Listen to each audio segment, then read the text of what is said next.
Alhamdulillah, salatu wassalamu ala Rasulillah. Perkara kedua yang menunjukkan urgensinya kita mempelajari tentang amalan hati, itu bahwasanya pahala yang Allah berikan itu bertingkat-tingkat. Dan tingkatan-tingkatan pahala pada satu amal yang sama bisa berbeda-beda kembali kepada perbedaan hati, perbedaan amalan hati. Oleh karenanya Bakar Al-Muzani rahimahullah pernah berkata, "Ma sabaqahum Abu Bakrin bi kathrati siyamin wala salatin, walakin bi syai'in waqara fi sadrihi." Tidaklah Abu Bakar mengungguli para sahabat yang lain dengan banyaknya puasa dan juga bukan dengan banyaknya solat, tetapi dengan suatu yang terpatri dalam dadanya, itu suatu amalan hati. Sebagian Allah mengatakan, alladzi waqara fi sadrihi, yang terpatri dalam dadanya adalah hubbullah. Dia mencintai Allah Subhanahu wa taala. Demikian juga Fatimah bintu Abdul Malik, istrinya Umar bin Abdul Aziz rahimahullahu taala. Ketika Umar bin Abdul Aziz telah meninggal dunia, dia ditanya tentang amalan suaminya, ya. Maka apa jawaban istrinya? Wallahi ma kana bi aktsarin nasi salatan wala bi aktsarihim siyaman. Demi Allah, Umar bin Abdul Aziz suamiku bukanlah orang yang paling banyak salatnya, bukan juga yang paling banyak puasanya. Walakin wallahi ma ra'aitu ahadan akhwafa lillahi min Umar. Tetapi demi Allah, aku tidak pernah melihat seorang pun yang lebih takut kepada Allah seperti Umar bin Abdul Aziz. Ini menunjukkan bahwasanya amalan hati punya pengaruh, ya, menjadikan pahala ganjaran menjadi besar. Dalil yang menunjukkan akan hal ini sangat banyak. Di antaranya ketika Rasulullah SAW berbicara tentang pahala salat, ya. Kata Rasulullah SAW, "Inna rajula la yansarifu min salatihi wa ma kutiba lahu illa usyruhu au tus'uhu au thumunuhu." Sampai Nabi mengatakan illa nisfuhu.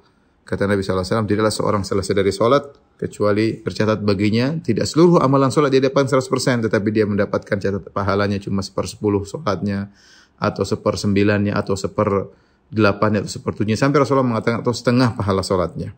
Kata para ulama, kenapa? Karena ini berbedaan pahala salat ini kembali kepada kekhusyuan. Semakin seorang khusyuk dalam salatnya, maka semakin tinggi pahalanya. Ya, ini dalil bahwasanya ganjaran pahala, tingkatan pahala tergantung dengan amalan hati. Nah, kita tahu khusyuk adalah salah satu bentuk amalan hati. Kemudian juga dalam hadis yang masyhur disebut hadis sahibul bitaqah, yaitu Nabi SAW mengatakan, yusahu bi rajulin min ummati yaumal qiyamati. Dipanggillah seorang dari umatku pada hari kiamat. Fayunsyar lahu tis'atun tis'una sijillan. Kemudian dibentangkan baginya 99 catatan kemaksiatan. Kullu sijilin maddul basar. Setiap catatan sejauh mata memandang. Isinya maksiat terus. Maka dia menyangka dia akan binasa, ya.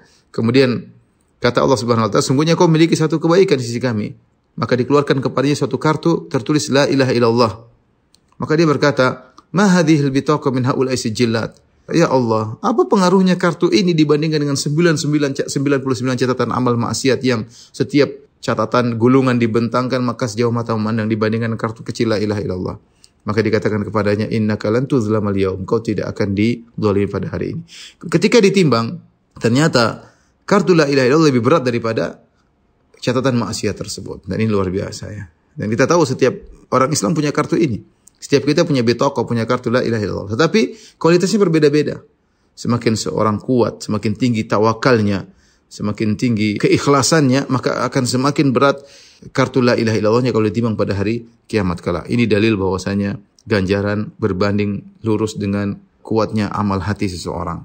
Demikian juga kisah tentang seorang wanita pezina yang dia memberi minum kepada seekor anjing. Bainama kalbun yutifu bi raqiyatin kada yaqtuluhu al-atash idh ra'athu baghin baghaya bani Israil.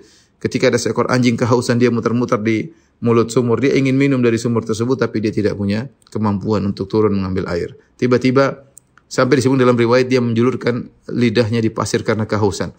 Maka dilihat oleh seorang wanita bezina dari Bani Israel. Maka fanaza'at muqaha, maka dia pun melepaskan sepatunya. Wanazalat fil bi'r, kemudian dia turun di sumur, kemudian dia isi air di sepatunya, kemudian dia naik lagi di atas sumur, kemudian dia fasaqathu, maka dia beri minum kepada anjing tersebut. Maka apa kata Nabi sallallahu alaihi wasallam? Faghafarallahu laha bihi, maka Allah ampuni dosanya gara-gara amalnya tersebut.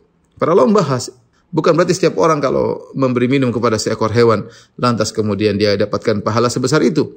Tidak, tapi dia mendapatkan ganjaran yang besar karena ada suatu dalam hatinya yang luar biasa, keikhlasannya, rahmatnya, amalan hati. Ini menunjukkan amalan hati punya pengaruh yang sangat besar dalam memberikan pahala kepada seorang. Di antara juga dia akan hal ini misalnya tentang 7 golongan yang Allah naungi pada hari kiamat kelak tatkala matahari diberi jarak 1 mil di padang mahsyar, maka ada 7 orang spesial yang Allah naungi pada naungan Allah pada hari kiamat tersebut. Di antaranya ya Allah sebutkan orang-orang yang melakukan amalan hati yang luar biasa. Seperti apa? Rajulani tahabba fillah, dua orang saling mencintai karena Allah. Mencintai karena Allah amalan hati. Ya, kemudian di antaranya rajulun qalbuhu mu'allaqun bil masajid, seorang yang rindu ingin ke masjid, hatinya, amalan hatinya. Ya, di antaranya seorang yang dirayu oleh wanita yang cantik, jelita dan kaya raya, kemudian dia tolak, dia berkata, "Inni akhafullah," aku takut kepada Allah, takut kepada Allah. Ya, amalan hati. Di antaranya seorang bersedekah dengan tangan kanannya, dia sembunyikan sampai tangan kirinya tidak tahu apa yang disediakan oleh tangan kanannya. Itu apa? Saking ikhlasnya, amalan hati. Kemudian di antaranya rajulun dzakarallaha khalian fa fadat ainah, seorang bersentuhan kemudian dia ingat Allah Subhanahu wa taala maka dia pun menangis. Ini juga kenapa? Karena amalan hati, ya. Jadi ternyata amalan hati ini punya pengaruh menjadikan pahala besar suatu amal, ya. Jadi bisa jadi seorang beramal yang sama tapi pahalanya jauh berbeda. Sebagaimana dijelaskan oleh Ibnu Taimiyah rahimahullahu taala, bisa jadi dua orang salat berdampingan, ya mungkin di saf yang bersama, cara salatnya sama, ya, tetapi pahala di antara mereka berdua jauh antara langit dan bumi. Kenapa? Karena perbedaan amalan hati. Karena perbedaan amalan hati. Oleh karenanya, ikhwan dan akhwat yang dirahmati Allah Subhanahu wa taala, kita tiap hari menjalankan ibadah, menjalankan amal-amal saleh, ya, maka perhatikan hati kita.